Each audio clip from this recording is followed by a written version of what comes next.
नमस्कार, मी संदीप राजगोळकर TV9 मराठीमध्ये आपलं सगळ्यांचं स्वागत। खरं तर उत्तर भारतात प्रामुख्याने राजधानी दिल्लीमध्ये कडाक्याची थंडी आहे। 7-8 डिग्रीपर्यंत तापमान येऊन पोहोचलेलं आहे आणि या कडाक्याच्या थंडीमध्येच संपूर्ण सध्या देशभर चर्चा आहे ती 2024च्या लोकसभा निवडणुकांची। आणि याच लोकसभा निवडणुकींच्या पार्श्वभूमीवर महाराष्ट्रातल्या जागा वाटपाबाबत राजधानी दिल्लीतल्या गुलाबी थंडीमध्ये एक बैठक आज पार पडली। खरं तर महाराष्ट्रातल्याच जागा वाटपाबद्दल ही बैठक होती, त्यामुळे या बैठकीकडे संपूर्ण राज्याचं लक्ष लागलं होतं। आणि ही बैठक होती महाविकास आघाडीची, अर्थातच उद्धव ठाकरे गट, शरद पवार यांचा गट आणि त्याचबरोबर काँग्रेसचे खासदार आणि नेते मुकुल वासनिक यांच्या निवासस्थानी ही बैठक पार पडली। आणि आजच्या या बैठकीला शिवसेना उद्धव बाळासाहेब ठाकरे या पक्षाकडून खासदार संजय राऊत आणि विनायक राऊत हे उपस्थित होते। शरद पवार यांच्या पक्षाकडून जितेंद्र आव्हाड हे उपस्थित होते आणि काँग्रेसकडून खरं तर 3 नेते उपस्थित होते। माजी मुख्यमंत्री अशोक चव्हाण, माजी मंत्री बाळासाहेब थोरात आणि पक्षाचे प्रदेशाध्यक्ष नाना पटोले हे देखील उपस्थित होते। जवळपास 1.5 ते 2 तास ही बैठक चालली आणि या बैठकीमध्ये काय नेमकं झालं हे खरं तर मी आज तुम्हाला सांगणार आहे। प्रामुख्याने हेच आहे की ही बैठक जी पार पडली या बैठकीमध्ये एक मुद्दा क्लिअर झालेला आहे, तो म्हणजे जे उमेदवार 48 जागांवर दिले जाणार आहेत ते सगळे निवडून येणारेच असावेत यावर खरं तर 3ही पक्षांनी भर दिलेला आहे। म्हणजे शरद पवार असतील, उद्धव ठाकरे असतील किंवा काँग्रेसचे सगळे वरिष्ठ नेते असतील त्यांच्याकडून असं ठरवण्यात आलेलं आहे जे उमेदवार असतील ते निवडून येणारेच असतील यावर खरं तर त्यांचा भर आहे। सध्या या नेत्यांची मानसिकता यावरच पाहायला मिळते। दुसरं महत्त्वाचं हे जे महाविकास आघाडीचे उमेदवार असणार आहेत ते उमेदवार निवडून येण्यासाठी एकमेकाला जागा सोडायला देखील हे 3ही पक्ष तयार झालेले आहेत, हे दुसरं महत्त्वाचं। काही मतदारसंघांचा मी उल्लेख करेन ज्या बाबतीत अजूनही संभ्रम आहे असं म्हणता येईल, पण तो संभ्रम येत्या 5 ते 6 दिवसांमध्ये किंवा येत्या आठवड्यामध्ये दूर केला जाईल असं देखील नेत्यांकडून सांगण्यात आलेलं आहे।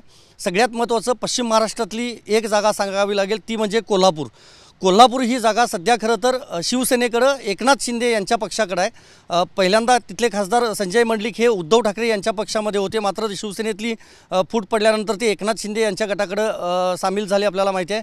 पण सध्या कोल्हापूरच्या जागेवर 3ही पक्षांनी दावा सांगितलेला आहे, त्यामुळं 3ही पक्षांपैकी नेमकं कोल्हापूरची जागा कोण घेतं आणि उमेदवार कोण असतं याची खरं तर उत्सुकता सगळ्यांनाच आहे। मात्र तिथं श्रीमंत शाहू महाराज यांचं नाव चर्चेमध्ये आहे, चेतन नरके यांचं नाव चर्चेमध्ये आहे, त्याचबरोबर विजय देवणे असतील, संजय पवार असतील, शिवसेना उद्धव बाळासाहेब ठाकरे गटाचे त्यांचं देखील नाव चर्चेमध्ये आहे आणि सोबतच विद्यमान खासदार संजय मंडलिक यांचं देखील नाव चर्चेत आहे। भाजपकडून तर नक्कीच दुसरे उमेदवार नक्की ज्यावेळेला जाहीर केले जातील किंवा चर्चा असेल त्यावेळेला मी सांगेनच। दुसरं महत्त्वाचं हातकणंगले लोकसभा मतदारसंघ, हा लोकसभा मतदारसंघ कदाचित राजू शेट्टी यांना सोडला जाईल अशी एक आजच्या बैठकीमध्ये जी चर्चा झाली त्यानुसार आपल्याला माहिती समजते। कदाचित शिवसेना उद्धव बाळासाहेब ठाकरे यांच्या गटामार्फत हातकणंगले ही जागा राजू शेट्टींना सोडली जाऊ शकते।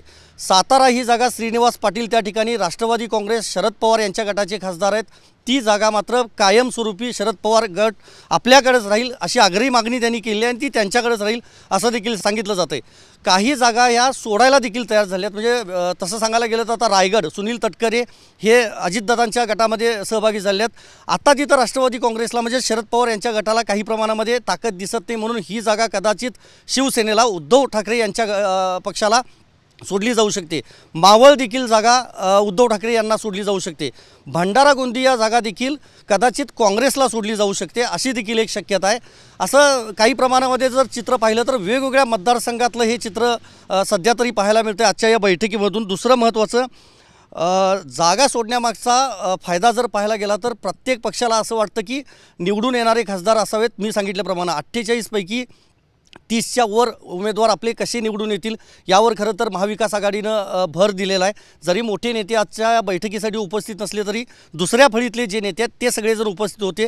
ज्यावेळेला ही बैठक संपली त्यावेळेला जसं महाराष्ट्रातले 6 नेते बाहेर येत होते त्यांच्या चेहऱ्यावर खरं तर एक स्मितहास्य देखील होतं, त्यामुळं बैठक यशस्वी झालेली आहे किंवा हेल्दी झालेली आहे, पॉझिटिव्ह झालेली आहे असं देखील सगळ्याच नेत्यांकडून सांगण्यात आलेलं आहे। या महाविकास आघाडीमध्ये 2 घटक पक्ष देखील सहभागी होणार आहेत। मी पहिल्यांदा सांगितल्याप्रमाणे माजी खासदार राजू शेट्टी हे हातकणंगलेमधून स्वाभिमानी शेतकरी संघटनेचे उमेदवार जे आहेत ते महाविकास आघाडीचे उमेदवार असू शकतात। आणि दुसरं महत्त्वाचं वंचित आघाडीचे प्रकाश आंबेडकर हे देखील त्यांचे उमेदवार असतील आणि वंचितला देखील सामावून घेण्याचा जो निर्णय आहे तो झालेला आहे। आता संपूर्ण देशभरात जी चर्चा आहे ती भाजप जवळपास 150 उमेदवारांना नवीन उमेदवार जे आहे ती निवडणुकीच्या रणांगणामध्ये उतरवणार आहे संपूर्ण देशभरामध्ये। तशा पद्धतीनंच महाराष्ट्रामध्ये महाविकास आघाडी देखील काही नवीन चेहरे देण्याची देखील शक्यता आहे। मग त्यामध्ये काही मतदारसंघांची नावं देखील सांगता येतील, मात्र नेत्यांची देखील नावं सांगावी लागतील, ज्यांना घराणेशाहीचा काही वारसा असेल किंवा ज्यांचं राजकीय पक्षामध्ये वलय आहे, सोशल मीडियावर ज्यांचं वलय आहे किंवा ज्यांच्यामध्ये तेवढं नेतृत्व करण्याची ताकद महाविकास आघाडीच्या नेत्यांना वाटते, अशा काही उमेदवारांना देखील आज खरं तर ही उमेदवारी जी आहे ती भविष्यात दिली जाऊ शकते। जरी 2-3 महिने निवडणुकीला शिल्लक असले तरी दुसरं महत्त्वाचं देखील या संपूर्ण निवडणुकीकडे महाविकास आघाडी एकत्रितपणे पाहते। कुठल्याही पद्धतीनं दगाफटका होऊ नये किंवा समोरच्या विरोधी पक्षाच्या उमेदवाराला फायदा होऊ नये याचा देखील खरं तर प्रयत्न महाविकास आघाडीकडून केला जाणार आहे। दुसरं महत्त्वाचं आणखी एक सांगता येईल की घटक पक्षांचं तर सांगितलंच, मात्र महाविकास आघाडीतल्या ह्या तिन्ही पक्षांचं बलाबल किंवा जागा वाटपाचा जो आकडा आहे तो अंदाजे किती असू शकतो। सगळ्यात महत्त्वाचं हेच आहे की शिवसेना उद्धव बाळासाहेब ठाकरे यांच्या पक्षाला सर्वात जास्त जागा दिल्या जातील आणि त्या कदाचित 18 ते 20 इतक्या अंदाजे असू शकण्याची एक शक्यता आहे।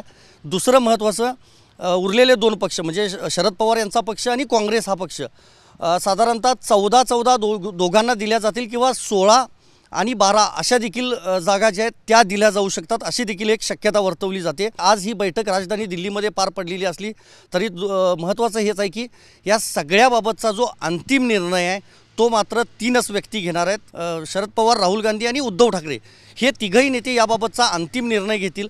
आज जी बैठक झाली त्या बैठकीमध्ये खरं तर पुन्हा बैठक होणार नाही असं काही नेत्यांचं म्हणणं होतं, मात्र 2-3 जागांबद्दल अजूनही समझोता झालेला नाही असं काही नेत्यांचं म्हणणं आहे। त्यामुळे कदाचित 15 तारखेला म्हणजे 14 तारखेला मणिपूरपासून भारत न्याय यात्रा राहुल गांधी यांची सुरू होते, त्यामुळे काँग्रेसचे सगळे नेते मणिपूरमध्ये असणार आहेत 14 तारखेला।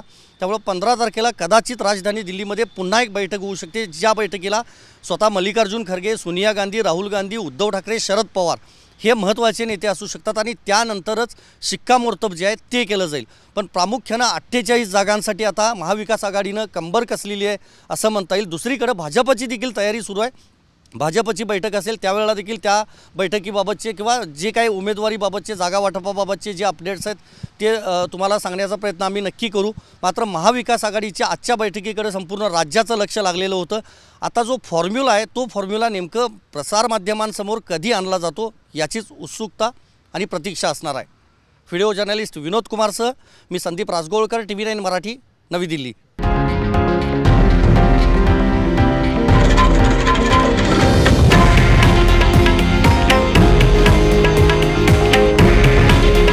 हे आहे देशातील नंबर 1 न्यूज नेटवर्क आणि आपण पाहत आहात TV9 मराठी। काळजी तुमची, हित महाराष्ट्राचं।